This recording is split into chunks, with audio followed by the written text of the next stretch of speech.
Welcome back to the video lecture on the syllabus discussion on recent trends in and banking technology. In my earlier lecture, while discussing on the syllabus of recent trends and banking technology, I explained the syllabus of two units, that is unit first and unit second. These initial two units are related with banking technology. It means the adoption of the technology in banking sector. In the very first unit, we studied the application of IT in banking sector, or we will study the application of IT, that is information technology, in banking sector. And in the second unit, we will study the application of electronic delivery channels. These two units are related with banking technology. In the third unit, third and fourth unit, we will study the recent changes or the recent trends in banking sector. So let us start understanding the syllabus or discussing the syllabus of third unit and fourth unit, which are related with the recent trends in banking. In the third unit, the title of the third unit is Innovative Banking in India. In this innovative banking in India, the first content, it is about the Mudra banking, objectives and silent features of Mudra loan schemes. The Mudra banking, it is a micro unit development and refinance agency bank. It is the public sector bank.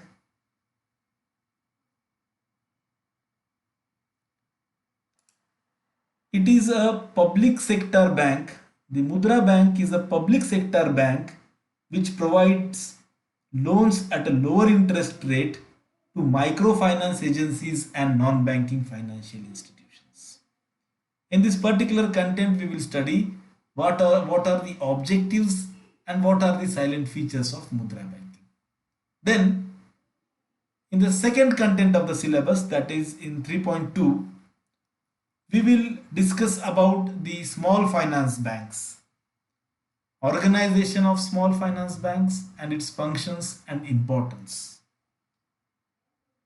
The small finance banks are those banks which have been established with an intention to provide banking services to unserved and underserved sections of the economy.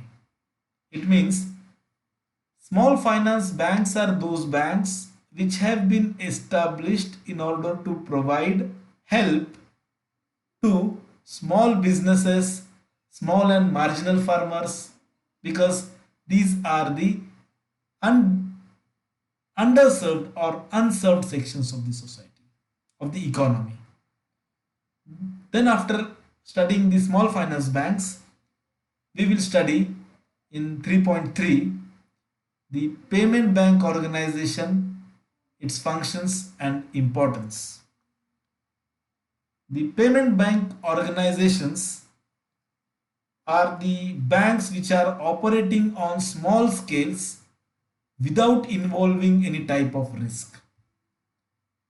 These are the banks which operating on a very small scale. So this is the third content we will study, and the fourth content of the third unit, that is 3.4, we will study the Indradhanush plan for the revamp of public sector banks. The Indradhanush plan is initiated in order to give a new structure to the public sector banks.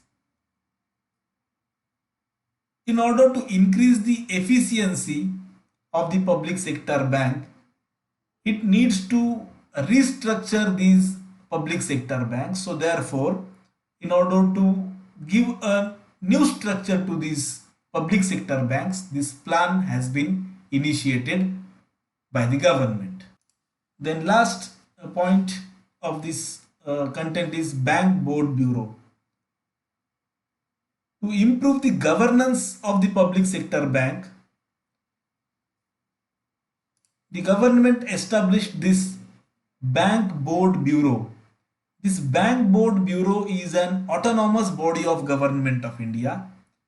It is established to improve the governance of the public sector bank. So in this way, in this third unit on innovative banking in India, we will discuss these four different contents. Now we will see the last unit, that is the fourth unit of our syllabus.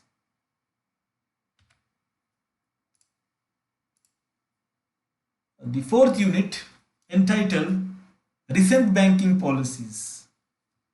In this particular unit, we will study the recent policies in relation to the banking sector. In the very first content, that is 4.1, we will study the Banking Ombudsman Scheme 2006. The Banking Ombudsman is a judicial authority in order to resolve the customer complaints. Whichever the complaints of the customers which comes to the banking sector, in order to resolve those complaints, this Banking Ombudsman Scheme was initiated in the year 2006.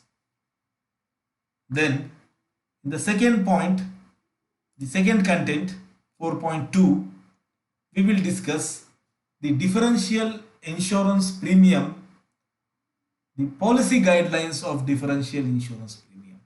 After discussing this 4.2, then the next point is 4.3, that is about report of the Committee on Capacity Building in Banks and Non-Banks. Then the next content, that is the last content of the unit 4.4, it is about foreign direct investment in banking sector. Policy benefits of FDI in banking sector. What is the role of foreign direct investment in order to increase the efficiency, profitability of the banking sector? That particular content we will study in this last point 4.4 of our fourth unit. So in this way, these are the four units which we will discuss in coming next 1 or 2 or 3 months as a part of our syllabus on recent trends and banking technology. In the next lecture, I will start discussing on our syllabus. I will start with our first unit, that is the unit of applications of information technology in banking sector. Thank you very much.